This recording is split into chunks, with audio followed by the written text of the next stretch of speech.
नमस्ते, मैं डॉक्टर अक्षय धंधा हूँ, कंसल्टेंट ऑर्थोपेडिक और जॉइंट रिप्लेसमेंट सर्जन। और अगर आप 30 या 40 की उम्र के ऐसे पुरुष हैं जिनका घुटना बार बार जवाब दे रहा है और आप तय नहीं कर पा रहे कि इसे नजरअंदाज करें या कुछ करें, तो आज मैं घुटने के दर्द और घुटने के रिप्लेसमेंट को लेकर पुरुषों के हर सवाल का जवाब दूंगा। चलिए शुरू करते हैं। दिल्ली के अर्जुन कपूर ने रेडिट पे पूछा, डॉक्टर मेरी उम्र 37 साल है, मैं हफ्ते में 3 दिन वर्कआउट करता हूँ, मेरी एक्सरे रिपोर्ट में लिखा है कि मुझे गंभीर गठिया है, क्या इसका मतलब है कि मुझे अभी घुटने की सर्जरी करानी पड़ेगी? ऐसा जरूरी नहीं है।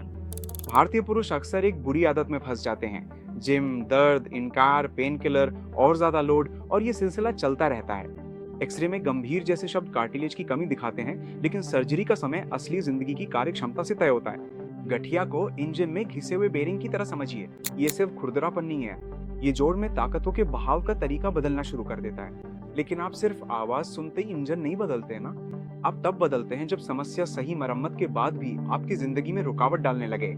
टोटल नी रिप्लेसमेंट आमतौर पे तब विचार किया जाता है जब दर्द रोजाना हो, जिसमें रात का दर्द और आराम के समय का दर्द भी शामिल है, जब चलना और सीढ़ियां चढ़ना गंभीर रूप से सीमित हो जाए, जब आपने सही कंजर्वेटिव प्लान आजमाया हो, ताकत, वजन, गतिविधि में बदलाव, दवा की रणनीतियां और इंजेक्शन, जब विकृति या अस्थिरता बढ़ती जा रही हो। और यह पुरुषों की बारीकी है। कई पुरुष दर्द के बावजूद भी जोर लगाते रहते हैं और ईगो के चलते लेग प्रेस और स्क्वाट्स करते रहते हैं। ये वास्तव में लक्षणों को तेज कर सकता है, क्योंकि कमजोर हिप्स और क्वाड्स खराब फॉर्म के साथ मिलकर घुटने के जोड़ पर लोड बढ़ा देते हैं। आपका घुटना जीवन को सीमित करने वाले दर्द और अक्षमता के लिए बदला जाता है, ना कि सिर्फ एक्सरे में गंभीर दिखने के लिए। बेंगलोर के रोहित नायर ने ये रेडिट पे पोस्ट किया था, और ये एक ऐसा शब्द है जो बहुत से लोगों को भ्रमित करता है। आखिरकार एंड स्टेज आर्थराइटिस क्या है? क्या ये सचमुच हड्डी का हड्डी से रगड़ना है? कभी कभी, लेकिन हमेशा नहीं। एंड स्टेज का मतलब है कि घुटने की चिकनी कार्टिलेज परत खत्म हो चुकी है और जोड़ यांत्रिक और जैविक दोनों रूप से अस्थिर हो जाता है। यह है इसकी गहराई से तस्वीर। कार्टिलेज का नुकसान कुशनिंग को कम कर देता है, नीचे की हड्डी में तनाव के बदलाव आने लगते हैं, इससे दर्द और बढ़ जाता है। जोड़ की परत, जिसे सिनोवियम कहते हैं, वो चिड़ और सूजन से ग्रस्त हो जाती है। घुटने की दिशा बदलने लगती है, जैसे कि टेढ़ा या अंदर की ओर मुड़ा हुआ, जिससे एक तरफ का लोड बढ़ जाता है। भारतीय पुरुषों में एंड स्टेज जल्दी आ सकता है। पुरानी खेल संबंधी चोटें जैसे एस बड़ी ई मेनिस्कस, जिन्हें नजरअंदाज कर दिया गया, लंबे समय तक खड़े रहने से होने वाला भारी काम, गोदाम का काम, पुलिस या डिफेंस की ड्रिल्स, डिलीवरी की नौकरियां और केंद्रीय मोटापे व मेटाबॉलिक समस्याओं की अधिक दरें, ये सब यहाँ तक कि उन पुरुषों में भी जो देखने में फिट लगते हैं। आर्थराइटिस का दर्द सिर्फ हड्डी का हड्डी से रगड़ना नहीं है, इसमें लोड, सूजन, जोड़ की दिशा और मांसपेशियों की कमजोरी, ये सब मिलकर असर डालते हैं। मुंबई के विक्रम शेट्टी ने ये सवाल रेडिट पर डाला था, और ये सवाल खासकर एक्टिव पुरुषों में बहुत बार आता है।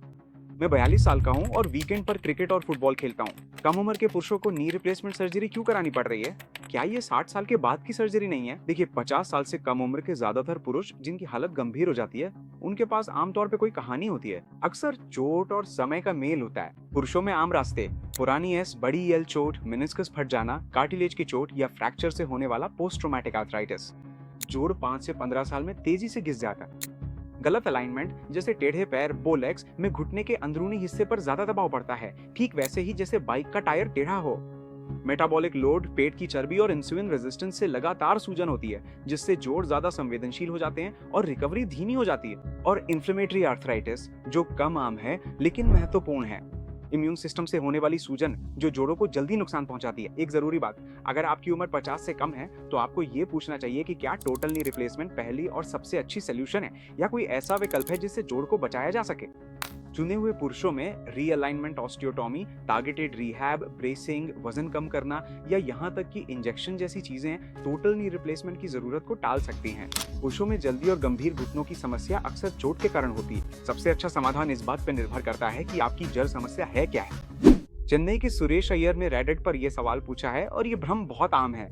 मुझे यूरिक एसिड की समस्या और गाउट है, मेरा घुटना कभी कभी सूज जाता है, मैं कैसे जानूं कि ये गठिया है, गाउट है या लिगामेंट की चोट है?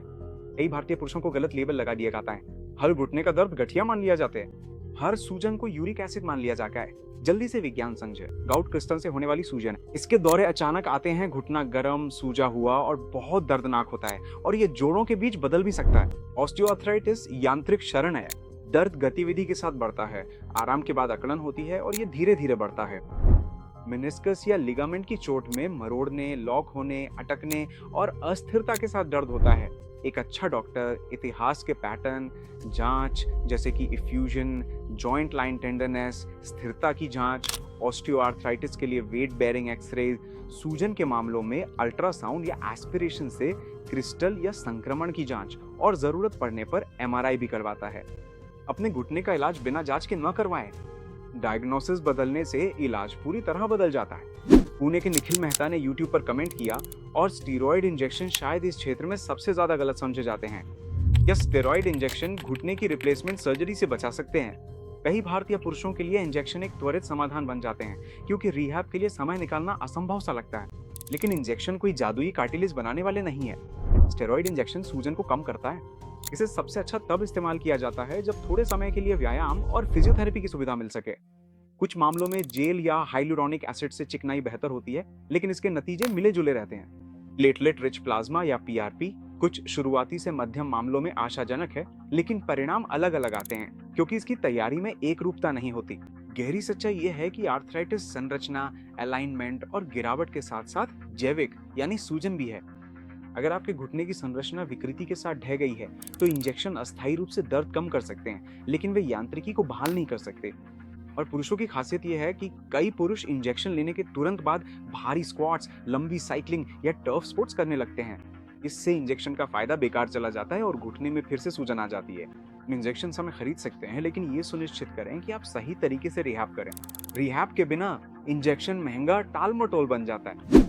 कोच्चि के दीपक पिल्लई ने इंस्टाग्राम पर यह सवाल डायरेक्ट मैसेज के जरिए भेजा था, और हर बार जब रोबोटिक सर्जरी का जिक्र होता है ये सवाल आता है, रोबोटिक नी रिप्लेसमेंट क्या है? क्या मुझे इसके लिए अतिरिक्त पैसे देने चाहिए? क्या इसका मतलब है कि मेरा घुटना ज्यादा समय तक चलेगा? रोबोटिक से सटीकता बढ़ सकती है, हड्डी की कटिंग और अलाइनमेंट ज्यादा एक जैसी और बेहतर होती है, अलाइनमेंट की समस्याएं कम होती हैं।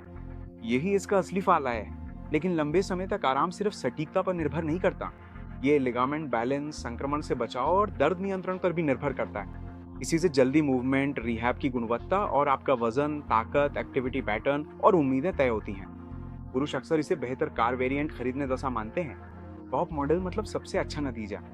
सर्जरी ऐसी नहीं होती।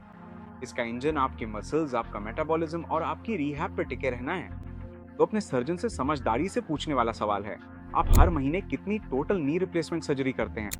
रिहैब प्लान क्या है और उसे कौन मॉनिटर करता है? डायबिटीज या स्मोकर्स में आप संक्रमण का खतरा कैसे कम करते हैं? और मैं जो अतिरिक्त पैसे दे रहा हूँ वो किस चीज के लिए है? रोबोटिक्स सटीकता बढ़ा सकता है। ये लाइफस्टाइल, रिहैब और रिस्क फैक्टर्स पर हावी नहीं होता। दिल्ली के राहुल शर्मा ने YouTube पे कमेंट किया, और यही डर बहुत से पुरुषों को सर्जरी के बारे में सोचने से भी रोक देता है। टोटल नी रिप्लेसमेंट में आप असल में क्या बदलते हैं? क्या ये मेरा घुटना निकाल देना है? मुझे चिंता है कि मैं फिर से जिम नहीं जा पाऊंगा। ये आपका पूरा घुटना निकालना नहीं है, ये घिस चुके जोड़ की सतहों को फिर से बनाना है। साधारण एनाटॉमी, फीमर यानी आपकी जांग की हड्डी के सिरों पर एक मेटल कैप लगाई जाती है। टिबिया यानी आपकी पिंडली की हड्डी के सिरों पे एक मेटल बेस लगाया जाता है। इन दोनों के बीच एक मजबूत मेडिकल प्लास्टिक लाइनर रखा जाता है और वही नई फिसलने वाली सतह बन जाती है। कभी कभी घुटने की टोपी, पटेला की सतह भी फिर से बनाई जाती है। अब जिमक्यूजा सिक्तन, जोड़ स्थिर और चिकना हो जाता है, और फिर आपकी मांसपेशियां नियंत्रण और झटके को सोखने का काम दोबारा संभाल लेती हैं। लेकिन टोटल नी रिप्लेसमेंट के बाद जिम जाना मतलब फिर से ईगो लिफ्टिंग करना नहीं है। ये समझदारी से ट्रेनिंग करना है। सोचिए, साइकिलिंग, नियंत्रित स्ट्रेंथ वर्कआउट, फॉर्म सुधारना, धीरे धीरे लोड बढ़ाना, ना कि अधिकतम स्क्वाट्स और जंपिंग। टोटल नी रिप्लेसमेंट एक सटीक रीसर्फेसिंग प्रक्रिया है। आपका जिम का भविष्य इस बात पे निर्भर करता है कि आप कैसे ट्रेन करते हैं, सिर्फ इस पे नहीं कि आपके पास कौन सा इम्प्लांट है। हैदराबाद से आकाश वर्मा ने रेडिट पे पूछा है, और ये शायद सबसे व्यवहारिक सवाल है जो मुझसे पुरुष पूछते हैं। मैं कामकाजी आदमी हूँ और मैं लंबी छुट्टी नहीं ले सकता। असली टाइमलाइन क्या है? चलना, गाड़ी चलाना, ऑफिस लौटना। यही पुरुषों की मुख्य चिंता है। मैं कमाने वाला सदस्य हूँ, मैं गायब नहीं हो सकता। आमतौर पे टाइमलाइन और ये सेहत और रिहैब पर निर्भर करती है। दिन 0 से 1 तक कई मामलों में सहारे के साथ खड़ा होना और चलना। दूसरे हफ्ते में घर पर थोड़ी दूरी तक चलना, बुनियादी स्वतंत्रता स्वाभाविक रूप से बेहतर होती जाती। चौथे से छठे हफ्ते तक कई लोग डेस्क वर्क पे लौट सकते हैं अगर आना जाना आसान हो और दर्द व सूजन नियंत्रित हो। गाड़ी चलाना इस बात पे निर्भर करता है कि किस तरफ है और घुटने पे नियंत्रण कितना अच्छा है। अधिकतर लोगों को कई हफ्ते और सर्जन की अनुमति चाहिए होती है। गहरी विज्ञान ये है, रिकवरी सिर्फ घाव भरना नहीं है, ये न्यूरोमस्कुलर रीलर्निंग भी है। आपके दिमाग को फिर से घुटने पे भरोसा करना होगा, मांसपेशियों को फिर से ताकत हासिल करनी होगी, सूजन को कम होना। 2 चीजें खास तौर पर पुरुषों में देरी करती हैं, अधीरता ज्यादा करने से सूजन और दर्द होता है, जिससे पीछे हटना पड़ता है, और मैं ठीक हूं वाला रवैया फिजियोथेरेपी छोड़ने से अकड़न आ जाती है। अगर आप जल्दी काम पे लौटना चाहते हैं तो दर्द नियंत्रण, रोजाना फिजियोथेरेपी और सही घरेलू व्यवस्था में निवेश करें। चेन्नई के कार्तिक मेनन ने ये यूट्यूब पे छोड़ा है। ये बहुत जरूरी है दोस्तों। सर्जरी के पहले 2 हफ्ते कितने दर्दनाक होते हैं, और मुझे सच में किस चीज से डरना चाहिए? खतरे के संकेत क्या हैं? शुरुआत में दर्द होना सामान्य है, लेकिन इसे इतना नियंत्रित किया जाना चाहिए कि आप रोज चल सकें और व्यायाम कर सकें। सूजन कई हफ्तों तक रह सकती है। क्या सामान्य है? सूजन, गर्माहट, खून के धब्बे, नींद में खलल और धीरे धीरे सुधार होना। खतरे के संकेत, इन्हें कभी नजरअंदाज ना करें। ठंड के साथ बुखार, घाव से रिसाव या तेजी से फैलती लालिमा, पिंडली में दर्द या सूजन, अचानक सांस फूलना या सीने में दर्द। गहरी वैज्ञानिक बात यह है कि सर्जरी से सूजन और अस्थायी रूप से खून के थक्के बनने की प्रवृत्ति बढ़ जाती है। आपका घाव संक्रमण के लिए एक संवेदनशील प्रवेश बिंदु है, इसलिए रोकथाम और खतरे के संकेतों की जानकारी इस प्रक्रिया और पुरुषों की बारीकियों का सबसे महत्वपूर्ण हिस्सा है। पुरुष अक्सर लक्षणों की रिपोर्ट करने में देर कर देते हैं क्योंकि उन्हें शिकायत करना सही नहीं लगता। यही वजह है कि छोटी समस्याएं बड़ी बन जाती हैं। खतरे के संकेतों की जल्दी रिपोर्टिंग आपके परिणामों की सुरक्षा करती है। ये सवाल कई पुरुषों से आया। रेडिट, यूट्यूब, इंस्टाग्राम, सभी ने यही पूछा। टोटल नी रिप्लेसमेंट के बाद क्या मैं स्क्वाट कर सकता हूँ, पालथी मारकर बैठ सकता हूँ, भारतीय शौचालय इस्तेमाल कर सकता हूँ, क्रिकेट खेल सकता हूँ और रोज अपनी बाइक चला सकता हूँ? ये खासतौर पर भारतीय पुरुषों का सवाल है। आइए मैं इन सभी सवालों का एक एक करके जवाब देता हूँ। स्क्वाटिंग और पालथी मारकर बैठना, इसकी गारंटी नहीं है। कुछ पुरुषों को आंशिक क्षमता मिलती है, लेकिन गहरी मोड़ सीमित हो सकती है, जो लचीलापन, वजन और घुटने की बनावट पर निर्भर करती है। भारतीय शौचालय लंबे समय तक गहरी स्क्वाटिंग कई लोगों के लिए आदर्श नहीं है। पश्चिमी कमोड या ऊंची सीट ज्यादा सुरक्षित है, खासकर शुरुआत में। क्रिकेट बाद में नियंत्रित गतिविधि अक्सर संभव होती है। हल्का फुल्का बैटिंग और फील्डिंग ठीक हो सकता है। दौड़ना, अचानक मुड़ना, स्लाइडिंग, इनमें जोखिम ज्यादा है।